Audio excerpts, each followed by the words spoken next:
All right.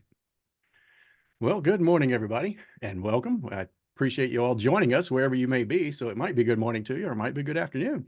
But in any case, certainly glad to see you all are showing up to join us for this 30 West IP webcast update.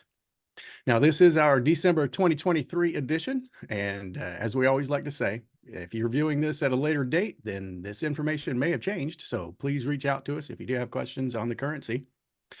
Now, when we do go through our webinar, we have some controls that we're going to point out to you. First is your audio settings. Usually when we get feedback about audio, it's something on your end, either the speakers aren't turned up or maybe not connected properly, whatever the case might be. But do make sure you check all of your audio settings and try to troubleshoot that.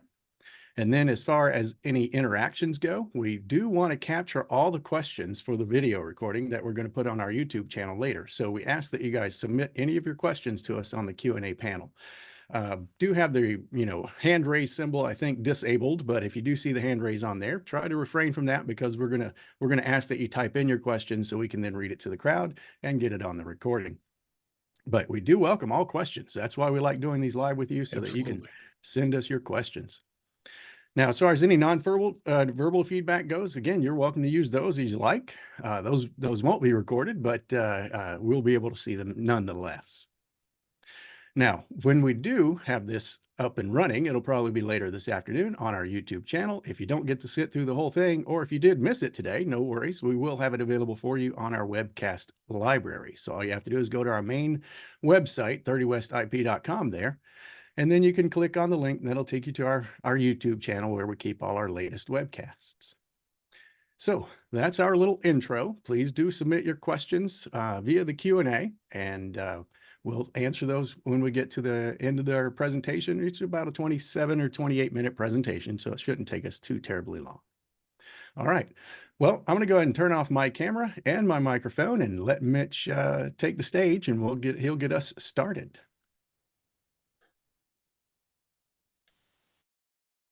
Thank you, Joe. We're going to talk today about changes in the North Atlantic, the Pacific, and the Western Atlantic region. But before we do, I want to reflect a little bit on the calm we've enjoyed the last 3 years. And it isn't really something you can get a perspective on if you don't talk a little bit about the crazy years of constant change that we went through between 2013 and 2020. Many of you will recall the period in the time between 2013 and later where the North Atlantic started a trial data link implementation and then a trial PBCS implementation. And we had quite a bit of upkeep trying to stay current on that. So that was why we did so many webcasts. And lately we've had a calmer period.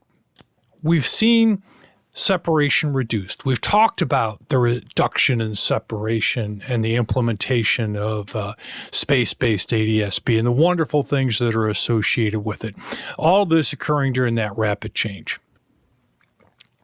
Data link itself was a subject that really we targeted in our webcast because it's confusing. What's different about PDC and DCL and fans and ATN? And that's why we did so many webcasts. And thank goodness since the period after COVID, we haven't really seen this abrupt of a period of change. We do see data link expanded in the United States, and although we talk about international procedures, this is something that is continuing to evolve. And we talk about this in our training, but most of you are probably very familiar with this. The program has changed now, and if you have a properly equipped airplane, you may be participating. In Europe, the ATN system is fairly well developed. It's not completely, as you can see from this illustration. And here you see, and this is the first time I've seen this, in their most recent illustrations in Europe, where you'll have centers that will hand off to each other and who doesn't hand off to each other. Some of the idiosyncrasies that are unique to that system as it differs somewhat significantly from what we do here in the United States. As a result of the reduction in separation, what we did see was the change in slop. And it was a somewhat significant change in slop, going 0.2 of a mile up to 2 nautical miles. And that was in association with a change in contingency procedures. So during that period, we did 4 or 5 webcasts a year, and a lot of them were on a regulatory change, but we haven't seen that much regulatory change in the past 2 years. So what have we at 30 West been doing during that calm? So let's take a look at what we've been doing. We've updated our courseware, both the e-learning and the virtual live. We hired a consultant, an expert, outside expert, to help us to look at compliance with the FAA requirements, which in some instances have changed recently, and to make sure that they were meeting the expectations of our clients. We removed JEP Mobile and put Jeppesen and ForeFlight into the courseware. We explored electronic plotting. You saw webcasts for various vendors. We have been working with ForeFlight and looking at their oceanic plotting, and they released that at the NBAA here in 2023. And we established a partnership with Aviation Manuals. Now, Aviation Manuals produces some of the best manuals, and it's one of the more widely used by our clients. But that's not exactly our motivation for doing this. We've always believed in deploying your manuals and showing you, where your policies lie is important. But it's now part of the new AC 9170 Charlie. 9170 Bravo has been replaced with Charlie, and one of the things they changed in the training requirements was that manuals would need to be addressed. So we've done that, and we've done it in a partnership with somebody that we think does a great job. We're not advertising for them, but it does help us, and many of our clients, as I said, use that product. Additionally, we've placed that in the courseware so that you can see a sample of what a manual might be. And of course, as many of you are familiar, if you're training with us and you're with a large group, then if you provide us with your manual, we can integrate that into training as well, because we believe that that is really so very, very important. So that's what we've been doing during this calm. We haven't been idle in the very least. We've tried to improve our courseware and keep track of all the changes in the industry. Here we see the new 9170 Charlie, and it talks about oceanic and remote airspace. Now, we're not going to use this to direct this particular webcast, but we do want to point out that that's what guides a lot of our information. And when we see here, when it gets to training topics, training qualification for oceanic remote operations, down in the subject matter, it talks about operators' international procedures used in their operations manual should be part of that training. And on the right, you'll see what we worked with aviationmanuals.com at integrating. It's SOP based on a standard set that we're sure that many of you are familiar with. Now let's talk about the next big thing, the North Atlantic Oceanic Clearance Removal. I don't believe that title is appropriate. It would be better stated as the North Atlantic Oceanic Clearance Modification. You still have to request a clearance, and you're still doing almost everything you did before. You're just changing what you see when you do that. We want to examine that. And as I get ready to move into this topic, I want to point out that there are changes going on in Europe. And it's real hard for us to include them right now because they keep getting pushed back. They're changes in how they use their electronic system to report and to track, and they keep coming up with target dates and moving them. But Europe's always going to be in a constant change, and we're looking here at something that each of you who travels internationally will probably encounter and that we think is top of mind right now. This was part of a summary of findings in the conclusions of the 2023 North Atlantic Systems Planning Group. We talk about this a lot. However, we're going to look not just at the planning group's implementation, but they've already released the new Doc 007, which has these procedures, and that's where we're going to take it from, because that's where you would take it from. What we do want to use in their planning group is their instructions for how and when this will occur. This is going to be implemented in the North Atlantic on 21 March 2024. And we don't like to put a lot of information out too far in advance. So we're doing this in December with a very purpose-driven intent. We didn't want to do this in October or in September when it was perhaps a little bit premature. Now, on the left, what you're looking at is the North Atlantic Doc 007. And that manual talks about how there's a significant proportion of nav errors associated with aircraft who follow the flight plan rather than the clearance. And this has been the leading cause of errors in the North Atlantic for years. You're all familiar with it. And we have some very specific thoughts on why that is. Here you see from the 2022, the most recent safety publication from the North Atlantic, the most common errors. And in red are crew errors. And the number one error is crew flight plan versus clearance, as we talked about just a moment ago. The crew is given a reclearance. They don't recognize it as a reclearance, and they fly what they filed. The second one is they don't adhere to the clearance. So number one and number two, by far the largest part of errors in the North Atlantic are associated with clearance. So it would be very appropriate for them to change that, to readdress that. Now, approximately 98%, and that's based on conversations with Gander and Shanwick, flights in our community do not get a reclearance, only about 2%. But if you fly out in that area, you will encounter a reclearance. But it's not an everyday occurrence. The 2% with a conflict under this new program will still get a reclearance. Reclearances aren't going to go away. They have to have some way of resolving conflicts prior to you entering the airspace and entering procedural airspace. This will be more like what we've been using in New York Oceanic for quite some time. You're going to, if everything's normal, use the route clearance that you received at the departure airfield, which in many cases you're familiar with would be, cleared as filed. So that will be your route clearance in the absence of a reroute. Like New York Oceanic, you'll be required to verify flight level, Mach number, and to continue to use either the ACARS clearance request system or voice. And we're going to detail this. We're going to break out the details to take a deep dive into this.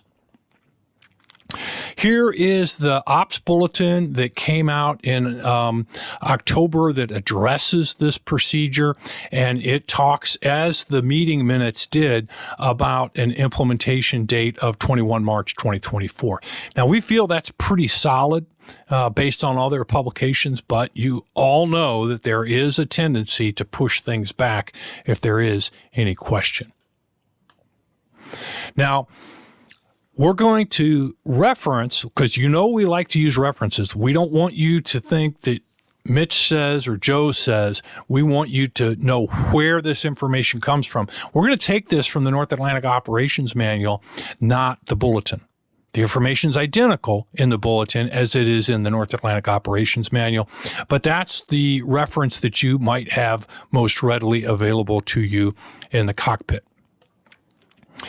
When we look at the bulletin, and this bulletin is not currently in effect, this bulletin will go in effect in 21 March of 2024. So it's down the road about 3 months.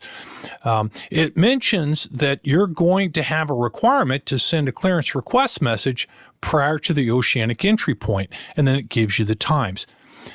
Nothing here should surprise us. This is precisely what we've been doing. So this just clarifies that you still have the obligation. And for that reason, I'm suggesting this is more of a modification of the procedure rather than the removal of the clearance. I still have to ask for the clearance. You're all familiar with this. We go into our flight management system, our ECDU, and we request an Oceanic clearance. Now, I'm showing you a head out of a aircraft with a Honeywell, but the menu would be basically the same. Now, the ACARS or voice has to have certain information. Again, none of this is going to surprise anybody. This is what we've been doing for years. You have to request the clearance, informing them of your oceanic entry point, the time you'll arrive there, the Mach number based on what you've filed, the requested flight level, and the highest acceptable flight level. And if you have any questions about what the highest acceptable flight level for your aircraft are, then don't put one higher than you're currently at unless you can be certain that you can obtain it. This is an image of an FMS that has this type of information in it. Yours may vary a little bit. Note that I have in the remarks section max flight level 430. It might be flight level 410, might be 450, whatever you feel is appropriate. If they have a choice, they would rather give you a different flight level rather than a different route. So that does work in your favor if you place that in there. Joe, you have anything you want to add? Yes, sir, I do, and I do apologize for the interruption, but I wanted to emphasize a couple of points regarding the RCL. And since you were just talking about the flight level, I'll start with flight level first, and then I'll address the point I want to make about the speed. When this new process begins, you will no longer be assigned a flight level in your clearance that you will then have to go to the domestic air traffic control, whosever jurisdiction you would have to be in, and negotiate with them to get a climb or a descent to reach that flight level at the Oceanic entry point. Instead, they're going to use, or the Oceanic planner actually is going to use, the flight level that you have in the RCL as the reference flight level. And they're going to coordinate with the domestic controller to make sure that the domestic controller gives you the climbs or descents as necessary to get to the flight level that they need you at on Oceanic entry. Now, as Mitch indicated, you want to specify your max flight level in the free text field of the RCL, even if it is the same as the requested flight level. That way, ATC knows that is your max limit, and they will never send you or give you a flight level that's greater than that. Now, they very well might give you a flight level that's lower than that in order to keep you on the same flight plan route, because they really don't want to change your flight plan route if they can just give you a new flight level instead. Now, my next emphasis point regards the Mach number in the RCL.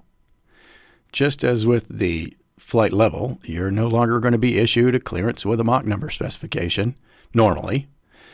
Instead, what ATC will do is they will use the Mach number you have requested in the RCL as the reference speed. Then, from that point, you are going to be expected to do what they used to call OWOFs, operations without assigned fixed speeds. That is now going to be the new normal regarding your speed control.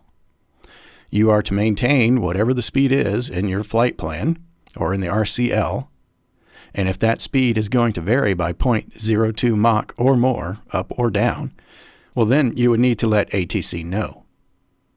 Now, if ATC does assign you a fixed Mach number, then you're expected to maintain that Mach number because they're using that for spacing as they always have. So you'll be using the RCL to inform ATC basically of the flight level you intend to use or would like to use, as well as the speed you are planning to hold while in the oceanic environment. And as the notes say, you can always request, when the process starts, you can always request a change to your route, speed, or flight level anytime after you've passed the oceanic entry point. Thanks, Mitch. Once again, pardon the interruption, and I'll let you pick up where you left off. Thank you, Joe. Voice shall be used to submit a clearance request if no ACARS data is available, it's not operational, if it's less than 30 minutes from your oceanic entry point, unless it's Reykjavik, or you've had a rejected message. So there are circumstances where you're going to continue to use voice to request it. So knowing those frequencies and being familiar with the procedure we've used for years will be helpful. Again, little change. contact Shanwick on voice 12395 for amended Oceanic clearance. So in the instance where you have a reroute from Shanwick, they will ask you to go to voice to get that route. So there is a unique example of what we anticipate will be part of the initial rollout. The following response would be generated after you do this request, and you see it here: received by Gander, fly current flight plan, or amended by ATC. So basically, fly the current flight plan or is amended. Now, that's what you filed, and of course, in terms of flight level and Mach, it's what you sent them. This is what we expect that it will look like in a typical flight management system, or ECDU. When a loadable CPDLC clearance is sent to the aircraft, I just talked about that. Gander can do that. We can see that come from Santa Maria. Pilots are to follow their operators' SOPs with the utmost discipline to be able to mitigate any kind of error. Now, we've talked about this in training for years. We've talked about the hazards of this, and we want to kind of touch briefly on that just to ensure that we're keeping everything on the table. Your clearance uplinks follow the route directly into the FMS without having to manually enter the waypoints. This is really what they want you to do. They don't want manual entry. Obviously, with Shanwick, if you do it via voice, you'll have to manually enter it, but it would reduce errors if you can load it directly into the FMS. Now, this is an FMS, and this message says cleared to Resno via route clearance. I want to point out, we talk about this in training. This is not a clearance direct to Resno. This is via a route clearance. This is a message from CPDLC that is direct to Resno. So we just want to point out, they have a way of telling you go direct somewhere, but they're not going to tell you to go direct to the Oceanic exit point when they give you a reroute.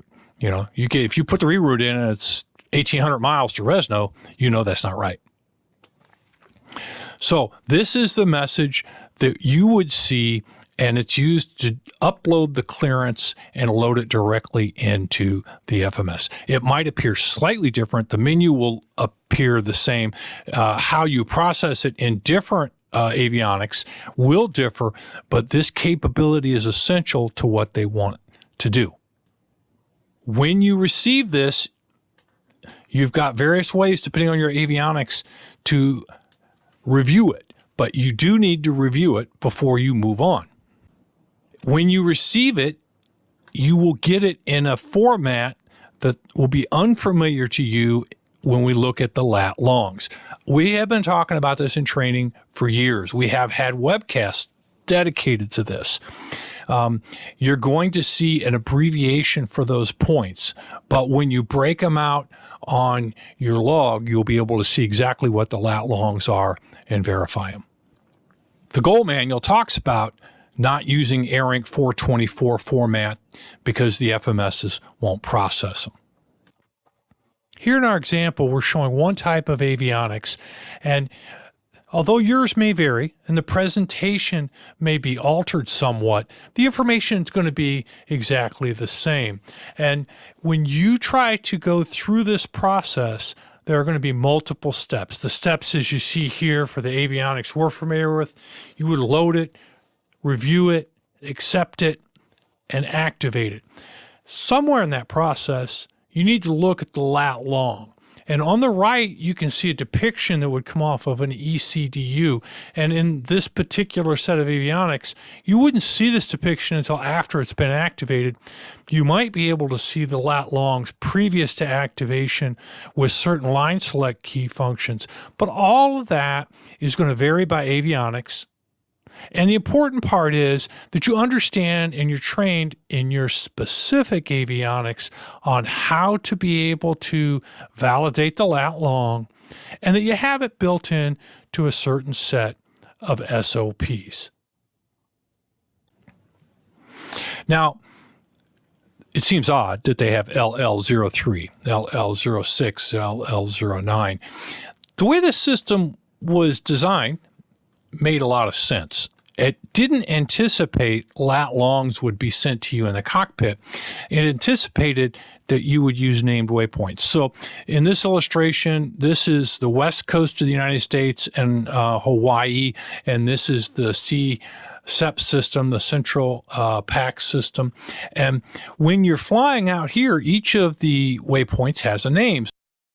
If you were to receive a push-to-load reclearance in the Pacific, you're cleared to a given intersection, just like we saw before. There's a route that you're going to follow, and it would populate, and it would make perfect sense. You'd go, okay, yeah, those are all right here on the map. I recognize those. That's my new route. So the system was designed well, but it just didn't anticipate using lat longs to push flight plans, and it doesn't work the same way in all cockpits. Most, not all, but most airlines have a different format than the business aviation aircraft do, and we use 5 characters, which, as I showed you in the goal manual, cannot be sent via fans. So this unfamiliar coding is only for unnamed waypoints, lat longs as they would be in the North Atlantic. Now, that is the Oceanic clearance modification. And the Oceanic clearance modification is discussed in a video that we've placed on our YouTube site that was published by NATS UK. And it's an excellent video, and it talks a little bit more about what we just showed you. But those are the things that we wanted to bring to the table during this discussion. We want to come back and identify, hey, there is a data link mandate in the North Pacific, and it will be expanding, and it will include additional airways. So we need you to be aware of this, and we want to remind you of it. And I'm going to give you some graphics so that you can kind of see what we're talking about here. It's the same type of separation we see in the North Atlantic, but we have slightly different airspace structure. So currently, Romeo 220 requires PBCS from 340 through 400 inclusive, and that's going to expand. It's found in NOTAMs. And as such, although I can show you a NOTAM that was issued during the date that we prepared this material, NOTAMs have to be checked, and Oceanic FR NOTAMs have to be checked routinely. So you should be able to keep up to date with this, not by calling Joe or calling me, but by looking at the NOTAM itself. It gives you the detailed information here about what airways and what requirements and what flight levels would be involved. This is essentially a data link mandate. It's for a very limited part of the Pacific, but as you know, this will be expanding. They have taken the airway structure in the North Pacific, and they have removed 2 of the routes that used to exist, and that gives them more flexibility with their user preferred routing, which is what we commonly call random routes. So they've got more flexibility. They've got these 3 routes, and many of us use these routes to transit that area now that Russian airspace is closed. As I mentioned, Romeo 220 requires PBCS currently 34 to 400 inclusive, but that is expanding by NOTAM. The NOTAM will detail it. And what their hope is that they'll expand beyond the 3 airways that are currently shown on that chart. We saw on the chart Romeo 220, Romeo 580, Alpha 590. But as they roll this out, they're going to activate airways that make it more efficient. They're going to be right down the middle between Romeo 220 and Romeo 580 will be Mike 523. And it as well will be PBCS at the same flight levels. Now, the difference between Mike 23 and what eventually will roll out as November 507 is that you can only operate at the PBCS flight levels. Whereas if you're on Romeo 220, 580, or 590, you could operate above or below those flight levels without a data link mandate unrestricted. Touching on a recent change in the New York Oceanic airspace.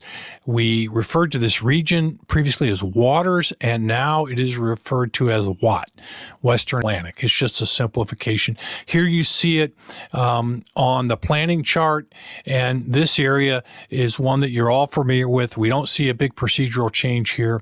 We just want to point out that's another oceanic region that has gone through a recent change. In color here on our chart, I show you the Watt airspace, Miami, San Juan, New York. And you're probably well familiar with it. We talk about it in training all the time. It's just a way to standardize the nomenclature. We used to use multi-character names for oceanic areas. The NAT was 3 letters, so now the WAT is 3 letters. We used to say CPAC, and now it's CEP. We used to say NOPAC, and now it is NOP. So they have made an effort, the FAA has, to go to 3 letters to describe each of these regions. That information can be reviewed and kept up to date by going into the International Resources section of the FAA documentation on ForeFlight or on the web, but ForeFlight makes it so easy. And here you see the Western Atlantic, the WAT guide, and it goes through and it gives us a host of valuable information that we can use to keep up to date on operations within that region.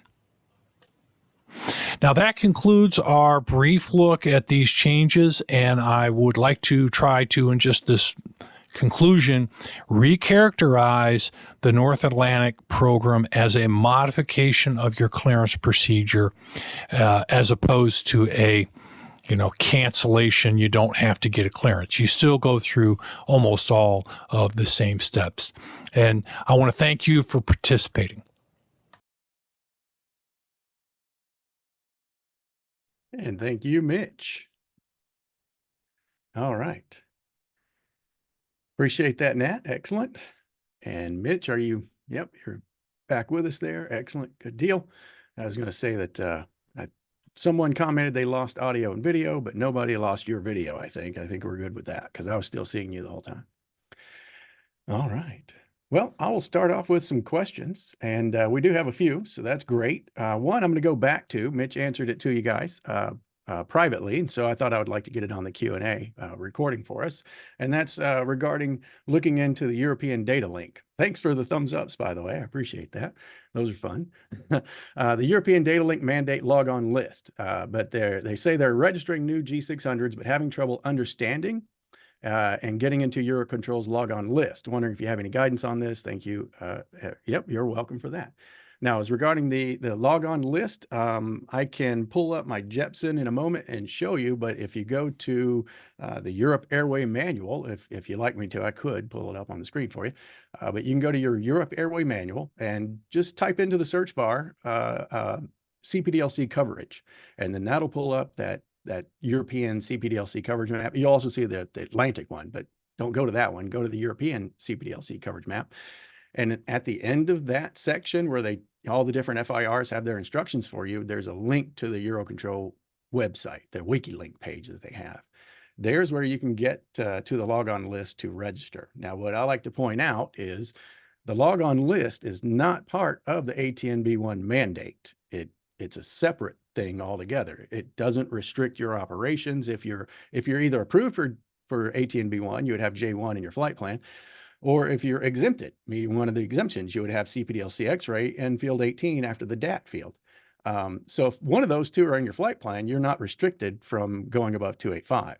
Now, if you do apply to get onto the logon list for those 3 FIRs that are using it, 4 technically, Switzerland has 2, then by their instructions or by their directions, once you've applied and you've been accepted to the logon list, now you are required to use to log on to ATNB1 when you're within those FIRs. So as far as giving you some guidance on it, if you want to reach out to us, I can go through it in a little more detail for you. Feel free. But otherwise, I would just point you directly to the Eurocontrol wiki link page. Don't you love European standardization? That's right. Except when maybe and possibly delayed. Call back later. Exactly. One of my favorite things I like to say is aviation standardization is an oxymoron, right? Don has a comment, and actually Nat gave a reply. Thanks for that, Nat. Good to see you. Welcome. Welcome. Don asks, has anyone in business aviation been allowed to transition from Jepson Flight Deck Mobile to Jepson Flight Deck Pro? Now, there were a handful back before Jepson kind of put a stop on that. They allowed a couple of operators to do that. But as my understanding is right now, Jepson's only using Flight Deck Pro for their airline customers. So that would be something obviously you need to reach out and talk to Jepson directly about. But I Well, we have had got, a few. I tell you what, we've got a couple hundred people attending. Yeah, So if you are a business aviation operator, and you're using Pro, Jet Flight Deck Pro, do a thumbs up and let's see the thumbs up across the screen because that'll help us. That'll, two, so we've got two, three, three, four. 4, 5. There's Okay. 5. Well, that's far more. Yeah, there's another Great. It's a great 6. product. I think it serves everybody well. It's just not, our discussions with them Yeah, were that they were going to try to avoid that, but yeah. what It sounds reality like there are was some often folks. not the same thing. So thank you for your comments. Thanks for your thumbs up so we could see what was going on. Yeah, absolutely. And Nat did reply saying Jet Aviation has, as ForeFlight was not approved for AOC operators. Now, that is from a European standpoint. So, Nat, thanks for that. Being the IOC committee person, that makes sense that you would see it from a European standpoint. We're looking at it from a Part 91 FAA standpoint. And in that regard, ForeFlight is perfectly acceptable for Part 91 operators. So it's only, as they were saying, the AOC operations in Europe might have issues. All right. Don also adds a comment, or actually, yeah, basically a comment saying constant Mach number and max flight level. It is my understanding you need performance to climb at that constant Mach number. And I agree, Don. You do. You're supposed to be climbing at the same constant Mach. So if you're not able to climb at that Mach, remember you still get that, the OAFs currently as it is right now. If they issue you the resume normal speed, well, now you get that 0.019 up or down all day, any day. You don't have to contact ATC. But when you get to 0.02, well, now you got to let them know. So that would still apply to your climbs, going forward when it becomes the new normal in March. As long as you can keep it within that OAFs window, so to speak, you should be good to go.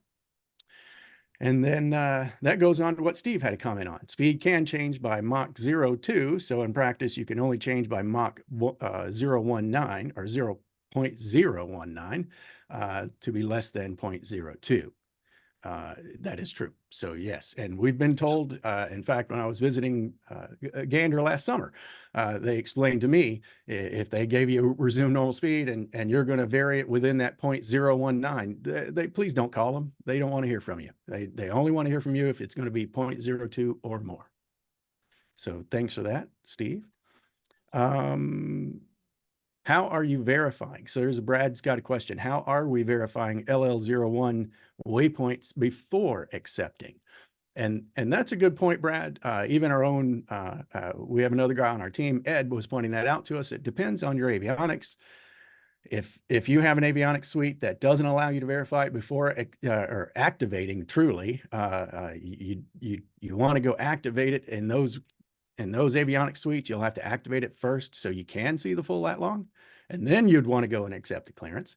But if you're in an avionics suite that allows you to view those lat long waypoints without activating, that would be great. But if you have to activate, then just make sure that you understand where it is you're supposed to go, and you've done your due diligence with course and distance and that sort of thing. I think this would be where that phrase, results may vary. And Yes. we have looked at Garmin cockpits. We've looked at Collins cockpits. Even within Collins and even within Honeywell, we see variations. Dassault doesn't do everything just exactly the way the Gulfstream does it, even though the underlying avionics are very similar. So we can't address that, but your training provider should be able to address that, and or the manufacturer of the avionics. Absolutely. And we're always open to feedback. So if you do some research on that, Brad, and you find a way to make that happen, please let us know what you found out. Maybe even send us some pictures of it, because that's how we build our courseware, is using photographs from the actual avionics suites. All right. Thank you for that, Brad. Mike. Mike says we've successfully been able to log on to domestic CPDLC coming from a participation sector on the ground in Florida to airborne. When we try to log on to a participation sector coming from a non-participation sector, the logon is rejected, such as New York to Washington. Do we have any guidance on that? And are you referring to, I just want to make sure I understand, Mike, I guess you can give me a thumbs up if I get this right. You're saying you did KUSA on the ground. We'll say you're at White Plains or something. You did KUSA on the ground to get your clearance. And then you left that KUSA logon active. You went airborne. And then when you did transition to Washington, it did not auto transfer. Is that a fair statement? I think what he's saying is he's in a non-participating sector. Right. So there is no log on. It's been dropped. Okay. So no, you got it there right. we go. Yeah. So Thank you, that Mike. being the case, then Mike, yeah, because those two will not auto transfer yet, since those two sectors, airborne sectors, are not handing off to each other, so to speak, to use aviation or ATC speak, then you would have to most likely you're going to have to redo that logon manually, because they do say in those non-participating sectors and all that fun stuff, we're supposed to be logging off KUSA by 10,000 feet. That Yeah, is with and manual. L3. Okay, so you're saying he is doing a manual logon, but it's still not being accepted. Okay, L3 might be able to answer that. Yeah. They do help, and if you ask the ATC Center, they might, but it would probably be a better L3 question. My apologies that we don't have the expertise, and that's a domestic thing, and I don't want to wash my hands of it because it's an important thing. But we just simply don't spend the time researching that we do international stuff. Very good question, though. Thank you for submitting that. And Mitch, those are the active ones that I see, and it looks like you've handled, or you've gotten some others. Excellent. Now, let me go back and make sure. Yes, I think we've answered everything. Okay. As usual, we appreciate the questions. We appreciate the participation. We value your participation in this webcast, as always. And don't hesitate to reach out. As you can see, we have a team email, team@30westip.com, that Joe and Ed and I monitor. And just a shout out to Ed, because Ed's not here, but Ed is a guy I flew with for many years, and he has extensive international experience, and he's still flying. And what he's doing is we brought Ed on board to assist us with currency, because he is actively involved. It's one thing for Joe to attend an Oceanic working group or a meeting, even visit a center, but it's different to get it from a cockpit. So sometimes if you're emailing us, you may get a response from Ed, and that's because in that particular topic, he's the expert. And we do have one last comment here from Miles, and it says, is there a great reason? And I'm just going to say no right off the top of my head. Is there a great reason why we can log on CPDLC everywhere else in the world except domestic USA? And all I have to offer on that is just the FAA's background information, which is they're not familiar with all the avionics suites that are out there in the business aviation world, and they're not in compliance with particularly the VDL Mode 2 TSO 160 Alpha. So that's the big reason that the FAA says they're going to screen all the avionics before they allow you to use them domestic en route. But other than that, I don't really have a solid reason. Okay. All right. Well, thank you all again. If you have other questions, we'll take them. And if you have a question that comes up later, don't hesitate to reach out. As Mitch was just saying, team@30westip.com. Either Mitch, me, Ed, one of us will get back to it for sure, and try to get you steered into the right direction. You're very welcome. Thank you, Robert. Thank you, William. And thank you, everybody. We appreciate it. And hopefully we kept it short and sweet for you. And if you do have questions on this, don't hesitate to reach out to us later.